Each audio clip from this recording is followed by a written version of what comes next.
अस्सलाम वालेकुम, मेरा नाम है Mohit. Welcome to e-commerce skills. आज मेरे पास एक और डीएक्टिवेटेड अकाउंट आ गया है और हर डीएक्टिवेटेड अकाउंट अलग अलग रीज़न्स की वजह से होता है। अब ये नहीं होता कि एक पर्सन को सेम रीज़न आई है तो आपको भी सेम रीज़न आए। तो मैंने ये चीज़ पिछली वीडियो में क्लियर की थी जब मैंने आपको बताया था कि कोड ऑफ कंडक्ट के अंदर आपको डिफरेंट टाइप की अपील तैयार करनी होती है आपको, क्योंकि आपको पता है कि आपके अकाउंट पर कौन सी वायलेशन लगी है। ठीक है, अब ये वो पर्सन है, मेरा एक क्लाइंट है, उसका एक ये मुझे अकाउंट है। उसने कहा कि मैंने जी प्रोडक्ट लिस्ट की थी और मेरा अकाउंट डीएक्टिवेट हो गया है। ठीक है, अब यहाँ पे देखो, आप सेलर फॉरम आ रहा है आपके पास, तो इसके अंदर 2 प्रोडक्ट्स उसने लिस्ट की हुई हैं जिसकी उसको अप्रूवल नहीं मिली। अगर मैं रीएक्टिवेटेड अकाउंट के ऊपर जाता हूँ, रीएक्टिवेटेड अकाउंट पे समय पहले मुझे अकाउंट हेल्थ में ले जाता है।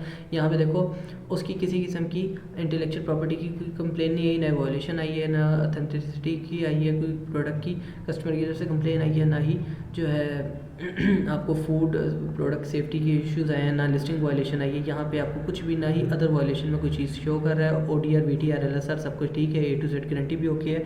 ठीक है, उसके बाद आपका नेगेटिव फीडबैक भी ज़ीरो है, सारा कुछ ज़ीरो है।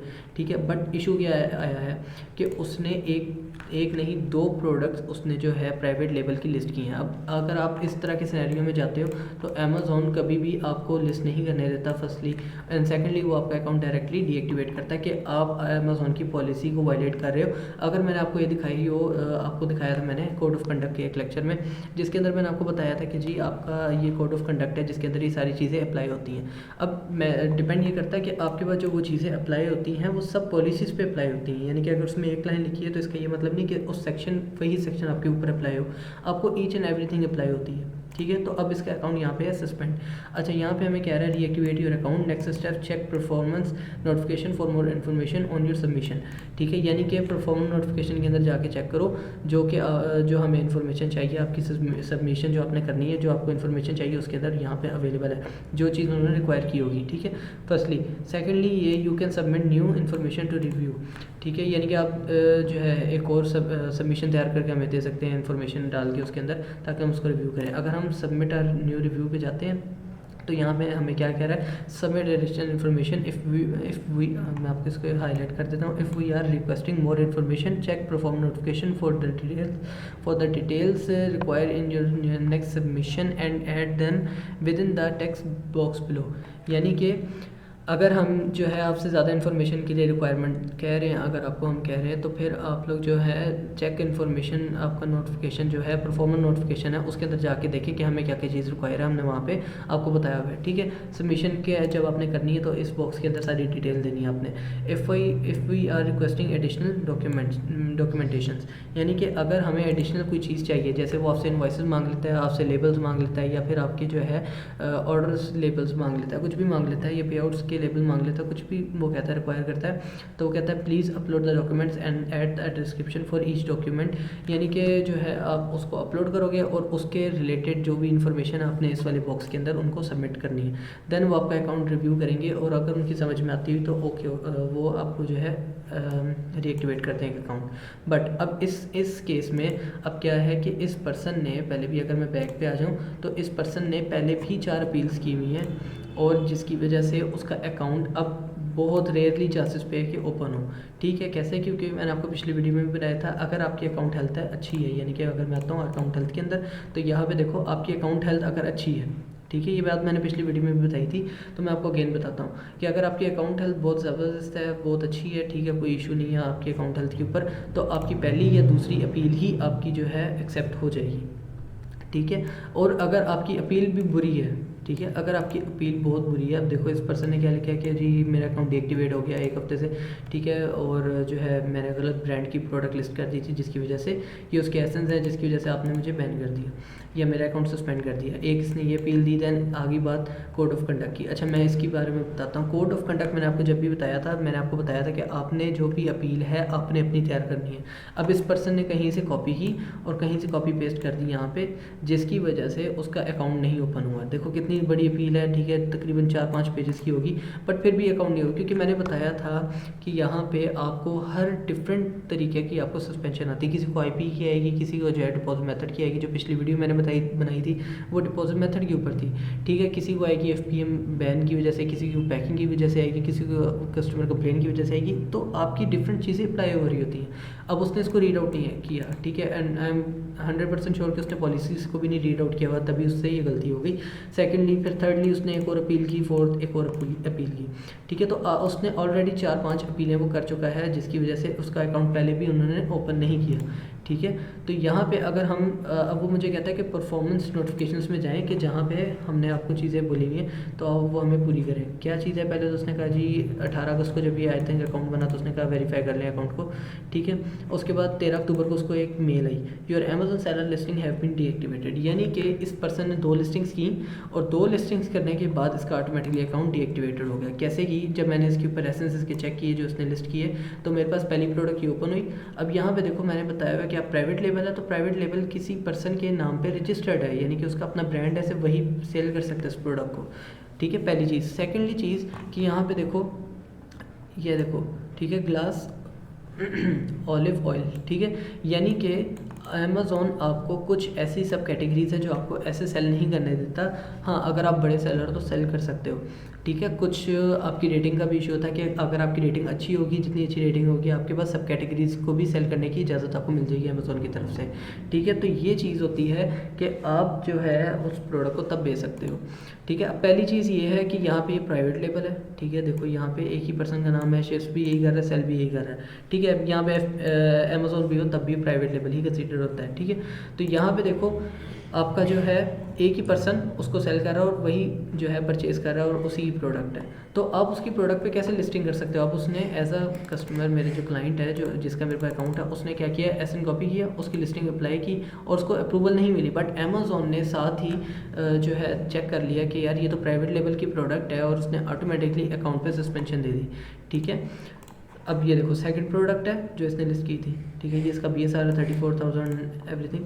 अब ये देखो यहाँ पे कोई और सेल कर रहा है और उसका नाम है जो शिप कर रहा है वो अमेज़ॉन है, बट प्रोडक्ट कौन सी है, प्राइवेट लेवल। यहाँ पे कोई बाय बॉक्स नहीं है, यहाँ पे कोई स्पेशल लिस्टिंग का भी कोई बॉक्स नहीं है यहाँ पे, ठीक है। तो ये दोनों प्रोडक्ट जब उसने लिस्ट की हैं तो ऑटोमेटिकली अमेज़ॉन ने उसका अकाउंट कर दिया है बैन, ठीक है, यानी कि आपका जो है डीएक्टिवेट कर दिया अकाउंट के आपने रिस्ट्रिक्शन, आपने अमेज़ॉन की पॉलिसीज़ को वायलेट किया है, तो उसकी वजह से आपको ये सस्पेंशन देखने को मिला है। अगर मैं वार्निंग पे जाता हूँ कि वार्निंग क्या आई है अमेज़ॉन की तरफ से, ठीक है, वो आपको एक वार्निंग दे रहा है, hello we receive the report, इसको छोड़ दो इनको, we remove the seller centre listed at the end of this email, we may let your listing let you listing this again if we receive a retraction from the rights owner, ठीक है, there contact information, जिसको छोड़ो, यहाँ पे आ जाओ, how do I reactivate my listing, ठीक है, please video account help में जाए सेलर सेंटर के अंदर, वहाँ पे आप जाके जो है अपील पे क्लिक करें। जैसे अभी यहाँ पे हम आ रहे थे, ये देखो ये पेज पे सबमिशन के लिए आ रहे थे, तो कह रहे कि आप सबमिट कर दो पॉलिसी प्रोडक्ट पॉलिसी वायलेशंस, ठीक है। अब आप कहोगे यहाँ पे प्रोडक्ट पॉलिसी वायलेशंस है, जब मैं अकाउंट हेल्थ के अंदर आता हूँ यहाँ पे, तो मैं आपको एक चीज़ दिखाता हूँ, ये आ गई अकाउंट हेल्थ, यहाँ पे मैं आपको एक चीज़ दिखाता हूँ, ये देखो प्रोडक्ट पॉलिसी कंप्लाइंस, ठीक है। यहाँ पे देखो, यहाँ पे कोई कंप्लेन वगैरह नहीं है, ये देखो 0 प्रोडक्ट पॉलिसी वायलेशंस, क्योंकि मैं आपको बताता हूँ, क्योंकि अभी उसकी प्रोडक्ट लिस्ट नहीं हुई थी। फ़र्ज़ कर लो अगर अमेज़ॉन ने गलती से उसकी इजाज़त भी दे दी सेल करने के लिए और वो लिस्ट भी कर दी बाई चांस, ठीक है, तब यहाँ पे आपकी जो है product policy compliance violation count होगी। अब देखो यहाँ पे उसने सिर्फ अप्लाई किया और उसका ऑटोमेटिकली अकाउंट हो गया सस्पेंड, ठीक है।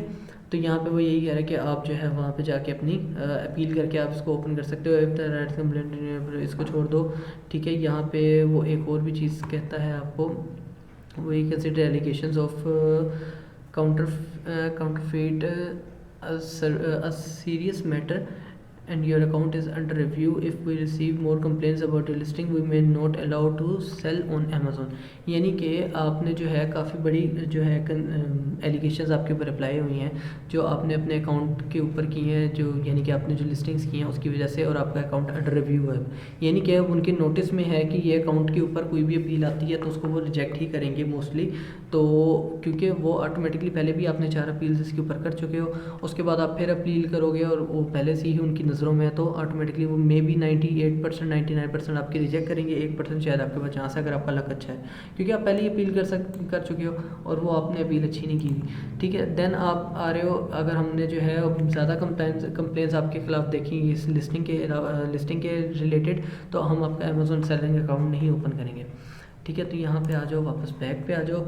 अब यहाँ पे देखो ये उसने फिर वार्निंग दी हुई है, फिर वही वार्निंग दी हुई है। अब यहाँ पे your Amazon seller account has been deactivated, उसने अगेन डीएक्टिवेट किया आपका अकाउंट, ठीक है। After 90 days following this notification, अच्छा ठीक है, वाई दिस हैपन, वो आपको रीज़न बता रहा है। We took this measure due to your violation of seller centre policy. देखो मैंने कहा था कि उसने पॉलिसीज अच्छी तरह नहीं रीड आउट की हुई, ठीक है, यानी कि रीड आउट ही नहीं की हुई बिल्कुल। तो यहाँ पे उसने लिखा है वी टुक दिस मेजर, हमने ये इसलिए देखा है या हमने आपका अकाउंट इसलिए जो है सस्पेंड किया है क्योंकि आपने अमेज़ोन की पॉलिसी सेलर सेंटर पॉलिसीज़ को वायलेट किया है and seller code of conduct, ये देखो कोड ऑफ कंडक्ट आ गया यहाँ पे, यानी कि आपने कोड ऑफ कंडक्ट आपको अप्लाई हुआ। मैंने आपको बताया था कि जो आपको कोड ऑफ कंडक्ट दिखाया भी था कोड ऑफ कंडक्ट के लेक्चर में, कि आपके पास जब उसके अंदर 10-12 लाइनें थी तो उसके अंदर एक भी लाइन आपके जो है सेलर सेंटर की सस्पेंशन की वजह बनेगी, तो इसका मतलब ये नहीं कि आपकी सिर्फ वही एक सेक्शन वायलेशन हुई है, यानी कि वही एक पॉलिसी वायलेशन हुई है, इसका मतलब बिल्कुल ये नहीं है। इसका मतलब ये है कि आपको पूरी ही पॉलिसीज़ अप्लाई होंगी या कोड ऑफ कंडक्ट के सारे रूल्स अप्लाई होंगे जो अमेज़ोन आपको कहता है, ठीक है। तो ये है सेलर सेंटर का कोड ऑफ कंडक्ट जिसकी वजह से आपका अकाउंट बैन होता है। अच्छा यहाँ पे देखो after 90 days following this notification you may separately request of funds, अच्छा ये आपको कह रहा है कि अगर आपका जो है आफ्टर 90 डेज 3 महीने के बाद आप लोग ऑटोमेटिकली इसका जो है फंड्स जो हैं इसके अंदर आपके पैसे होते तो आप उसके लिए रिक्वेस्ट कर सकते थे, ठीक है। यहाँ पे ठीक है, इतना ही है, इसके अंदर कुछ ज़्यादा खास नहीं है, ठीक है। यहाँ पे उसने फ़ंड्स के लिए भी दे दिया, फंड स्टेटस आपके पास क्या फ़ंड्स पड़े हुए हैं, बट इस अकाउंट पे कोई वर्किंग ही नहीं हुई, तो इसके अकाउंट के ऊपर कोई फंड्स नहीं है, ठीक है। योर इंक्वायरी वगैरह यहाँ पे उसने भेजा है, ठीक है। और यहाँ पे उसने कहा है why did I receive this message, you have not sent us sufficient information that we previously requested from you to do address your over concerns with your account, यानी कि आपको जो है आपने पिछला बार जो हमने आपसे चीज़ें रिक्वायर की थी, जो आपकी जो मेन सफिशेंट चीज़ें हैं जो आपको देनी ज़रूरी हैं, ठीक है, वो आपने हमें प्रोवाइड नहीं की, ना ही आपने हमें जो है ना वो चीज़ें प्रोवाइड नहीं की जो हमने आपसे अपील की थी कि हमें ये प्रोवाइड करो फॉर कॉन्फिडेंटली और टीएलिटी रीजंस, ठीक है। We do not provide details about your investigation methods, यानी कि मुझे थोड़ा सा कम नज़र आता है तो इसलिए मुझे जो है क्लियर नहीं नज़र आ रहा होता, इस वजह से मेरा थोड़ा सा इशू है। तो अच्छा बहरहाल यहाँ पे देखो हमने जो है आपने जो है we do not provide details about your investigation, यानी कि जो वो उस चीज़ पे वर्किंग कर रहे हैं आपके अकाउंट के ऊपर, आपकी जो इन्वेस्टिगेशन कर रहे हैं कि क्या क्या रीजंस है और क्या क्या चीज़ें वो रिक्वायर कर रहे हैं और आप नहीं दे रहे, तो वो आपके साथ शेयर नहीं कर सकते उसके तरीके। व्हाट हैपन्स नाउ, अब क्या होगा, we will continue to keep your Amazon seller centre account deactivated to prevent harm to our customers. अच्छा ये बात आप एक और ज़हन में रख लो कि अमेज़ोन 99% बेनिफिट देता है एज अ कस्टमर, ठीक है, कस्टमर को, और 1% बेनिफिट देता है सेलर को, ठीक है, यानी कि 1% आपका फ़ायदा है एज अ सेलर, बट 99% फ़ायदा है कस्टमर का। तो यहाँ पे उसने लिखा है कि हम आपका अकाउंट जो है सस्पेंड ही रखेंगे, यानी कि डीएक्टिवेटेड ही रखेंगे to prevent harm to customers, यानी कि कस्टमर को नुकसान ना पहुँचे, इस वजह से हम, यानी कि फेक आप फ्रॉड एक्टिविटीज़ ना करो, इस वजह से हम आपका अकाउंट डीएक्टिवेटेड ही रखेंगे। Other selling partners and our store, ठीक है, we will not consider your submission if your request does not provide evidence that you will no longer pose a risk, यानी कि जो है जब तक आप हमें जो है प्रूफ नहीं दोगे या कोई एविडेंस नहीं दोगे इस चीज़ का, ये सबूत नहीं दोगे कि आप एज अ गुड सेलर हो, आप सही सेलिंग करोगे या आप जो है अब ये इस तरह की पॉलिसी वायलेशन नहीं करोगे, तब तक अगर आप हमें प्रूफ नहीं देते तब तक हम जो है आपको हमें रिस्क है काफ़ी बड़ा, तो हम जो है आपका अकाउंट नहीं ओपन करेंगे। तो आ जाओ एक और चीज़ पे, यहाँ पे फिर वो फंड स्टेटस कह रहा है, इंक्वायरी का कह रहा है। अच्छा इसकी रीज़न्स काफ़ी सारी हो सकती हैं, अब मैं आपको रीज़न्स बताता हूँ कि रीज़न्स इस अकाउंट की क्या हो सकती हैं, और भी मे बी रीज़न्स होती हैं, काफ़ी सारी चीज़ें होती हैं, तो मैं आपको इसकी रीज़न्स बताता हूँ कि क्या क्या चीज़ें होती हैं। सब में पहली चीज़ है आपकी कि अगर आप जो है आपकी पहली तो आ गई आपकी आईपी कंप्लेंट्स, ठीक है, यानी कि आप अगर, मैं आपको यहाँ पे बताता हूँ, अगर आप जो है यहाँ पे बग़ैर हंटिंग, यानी कि आप अच्छा हंटर नहीं हो, ठीक है, नॉट गुड हंटर, तो फिर आप ये मिस्टेक्स करोगे, ठीक है, या फिर आप ये करोगे कि आपके पास एक्सटेंशंस यानी कि टूल्स अच्छे नहीं है, यानी कि मैं यहाँ पे टूल्स इश्यूज़ लिख लेता हूँ कि आपके पास टूल्स अच्छे नहीं है तो आप ये काम गलती कर सकते हो। सेकेंडली थर्डली अब आपके पास आ जाता है काफ़ी सारी चीज़ें होती हैं कि आपको नहीं पता लगता, और आपके कई दफ़ा ऐसे होता है कि टूल्स भी अच्छी तरह वर्क नहीं करते। मैंने आपको बताया हुआ कि टूल्स आपके हमेशा हेल्पिंग के लिए यूज़ होते हैं, यानी कि आपने सारा कुछ उन पर रिलाई करना है। कई दफ़ा टूल्स भी आपको धोखा दे देते हैं, ठीक है, तो आपने कभी भी टूल्स पर रिलाई नहीं करना, ठीक है। तो आपके पास क्या है, यहाँ पे आपको हंटिंग अच्छी नहीं आती, ठीक है, आपके टूल्स के इशू हैं, यानी कि आपको पता ही नहीं कौन सी एक्सटेंशन यूज़ करनी कौन सी नहीं करनी, ठीक है। देन आपका आ जाता है यहाँ पे आईपी कंप्लेंट्स आ जाती हैं। अच्छा, यहाँ पे देखो मैं आपको एक रीज़न बताता हूँ, अगर आपका जो है अकाउंट किस रीज़न्स की वजह से ये अकाउंट बैन हो सकता है, ठीक है। आईपी कंप्लेंट्स हैं, ठीक है, आईपी आ गए यहाँ पे। और दूसरा ये चीज़ है कि आपको अमेज़ॉन शॉर्ट लिस्ट कर दे, ठीक है। और उसने अपनी जो है मेल में ये भी लिखा था कि आपको जो है आपको हमने जो है आप तब तक अकाउंट नहीं ओपन करेंगे जब तक आप हमें रियल सही एविडेंस नहीं देंगे या फिर आप हमें सही प्रूफ नहीं देंगे। तो यहाँ हम लिखेंगे डॉक्यूमेंटेशन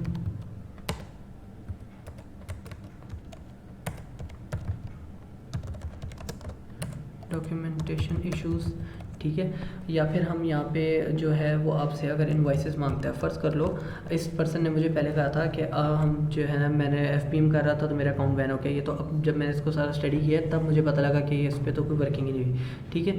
तो अगर आप कर रहे हो ड्रॉप शिपिंग और वो आपसे इनवॉइसेस मांगता है और आपने लिया हुआ है रिटेल यूनिट से, यानी कि समझ लो आपने अगर लिया हुआ है वॉलमार्ट वगैरह से, तो आपका जो है वो इनवॉइस अमेज़ॉन एक्सेप्ट नहीं करेगा, ठीक है। तो ये मतलब काफ़ी सारे इश्यूज़ होते हैं, काफ़ी सारी रीज़न्स की वजह से आपके अकाउंट सस्पेंड होते हैं। अच्छा, यहाँ पे अगर मैं आपको एक और चीज़ दिखाऊँ, क्योंकि ये थोड़ी वीडियो लंबी हो जाएगी क्योंकि आपको मैं सारा कुछ डिटेल से बता रहा हूँ।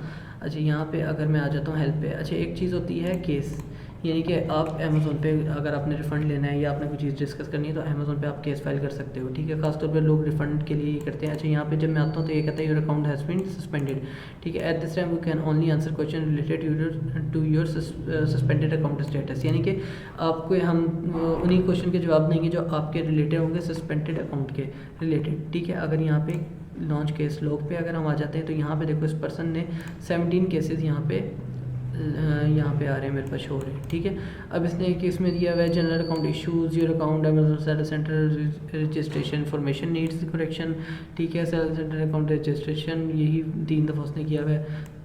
उसके बाद आइडेंटिटी वेरिफिकेशन का उसने एक केस किया हुआ है इनके ऊपर, ठीक है। पेमेंट एंड टैक्सेस वगैरह का किया हुआ है इसके ऊपर, ठीक है। उनकी पॉलिसीज़ एंड फीस उसके बारे में उससे पूछा हुआ है, ठीक है। अब ये कुछ ऐसी चीज़ें जो आपको हमेशा से आपको पता होनी चाहिए, आपको इन चीज़ों के लिए अमेज़ॉन के ऊपर केस फाइल नहीं करना चाहिए, क्योंकि इस वजह से भी आपके अकाउंट को इश्यूज़ आते हैं कि ये पर्सन हर चीज़ के बारे में हमें पूछ रहा है और इस चीज़ को इस चीज़ का पता भी नहीं, यानी कि पॉलिसीज़ का आपको पता नहीं है और आप बार बार उनको एक एज अ पर्सन तंग कर रहे हो, ठीक है। ब्रांड अप्रूवल, ठीक है, उसने ब्रांड अप्रूवल के लिए रिक्वेस्ट की हुई है फॉर कंप्लाई, यानी कि कोई ब्रांड होगा उसके लिए जो बिल्कुल नहीं करना चाहिए। फॉर पैम्पर्स, अब देखो बड़ा ब्रांड है, मैंने आपको बताया हुआ कि ब्रांड फ़र्ज़ कर लो यहाँ पे मीटू करके भी बैठा हो सकता है, यानी कि ब्रांड मीटू वाली प्रोडक्ट्स पे भी आपको जो है सस्पेंशन आ सकती है, क्योंकि ब्रांड ऑटोमेटिकली किसी के साथ मीटू करके बैठा हुआ है। फ़र्ज़ कर लो डिस्ट्रीब्यूटर है या ऐसा बड़ा FP होलसेलर है, तो ऑटोमेटिकली वो आपको नहीं बैठने देगा और आप अप्लाई करोगे भी तो पहले आपकी लिस्टिंग जो है रिमूव हो जाएगी या रिस्ट्रिक्टेड हो जाएगी,